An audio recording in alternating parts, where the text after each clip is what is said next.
Phone tapping కేసులో కేసీఆర్ను SIT విచారణకు పిలవడంపై బీఆర్ఎస్ నాయకులు చేపట్టిన నిరసనలపై కాంగ్రెస్ మండిపడింది. తప్పు చేయని వారైతే కడిగిన ముత్యంలా బయటికి రావాలని మంత్రి వాకిటి శ్రీహరి సూచించారు.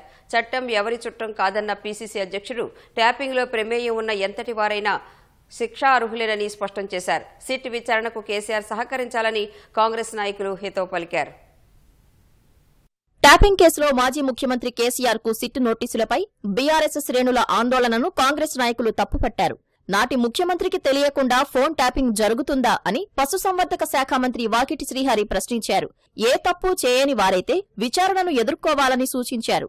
ట్యాపింగ్ చేయడం దుర్మార్గమైన చర్యగా వాకిటి శ్రీహరి అభివర్ణించారు. అదేదో గొప్ప కార్యం చేసినట్టు మేము ఫోన్ ట్యాపింగ్ చేసినామని ఇంకా తెలియని విషయాన్ని ప్రపంచానికి తెలుపుదామనే బీఆర్ఎస్ ప్రభుత్వం ఉండగా ఇజ్రాయెల్ కెంచి ఆ పరికరాలను అంత పెద్ద ఎత్తున ముఖ్యమంత్రికి తెలియకుండా వచ్చే సందర్భం ఉంటుందా?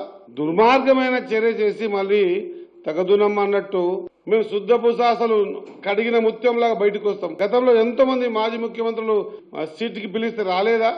కడిగిన ముత్యంలో బయటికి వెళ్ళిపోతే అయిపోయేది కదా. దీనికి మన రాష్ట్రం అంతా నిరసనలు. ఎందుకోసం నిరసనలు? ఫోన్ ట్యాపింగ్ అంశంలో చట్టం తన పని తాను చేసుకుపోతుందని పీసీసీ అధ్యక్షుడు మహేష్ కుమార్ గౌడ్ అన్నారు. కేసీఆర్ ఆజ్ఞ లేనిదే ఫోన్ ట్యాపింగ్ జరగలేదన్న పీసీసీ సారథి ప్రముఖులను బ్లాక్మెయిల్ చేసి సొమ్ము చేసుకున్నారని విమర్శించారు. కేసీఆర్ పై విచారణలో ఎలాంటి రాజకీయ దురుద్దేశం లేదని పునరుద్ఘాటించారు. దీంట్లో ప్రమేయం ఉన్నటువంటి వ్యక్తులు ఎంతటి వారైనా శిక్షార్హులే.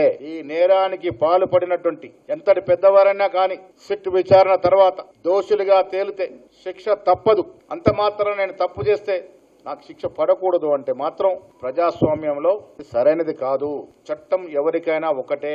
మీరు చేసిన కార్యక్రమం ఎంత ఘోరమైనదంటే ఒక భార్యాభర్తలు ఆ సంసారం కూడా తొంగి చూసినటువంటి నీచమైన ప్రక్రియ ఫోన్ ట్యాపింగ్ ప్రక్రియ జరిగింది. నా వయసు 65 ఏళ్లు కాబట్టి నేను దీనికి అతిథుని. మీ ప్రమేయం లేదనుకుంటే తప్పు చేయాలని నిరూపించుకునే అవకాశం ఉంటుంది, నిరూపించుకోండి. దుర్మార్గపు పనులు చేసిన ముఠా నాయకుణ్ణి విచారణకు పిలిస్తే బీఆర్ఎస్ శ్రేణులు ఎందుకు హడావిడి చేస్తున్నాయంటూ ప్రభుత్వ విప్ ఆది శ్రీనివాస్ ఘాటు వ్యాఖ్యలు చేశారు.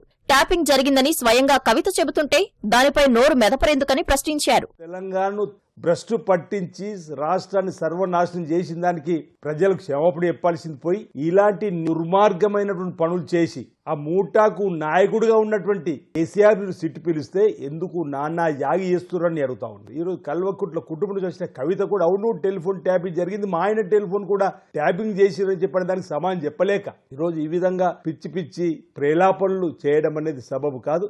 చట్టానికి సహకరించాల్సిందే, వాస్తవాలను చెప్పాల్సిందే.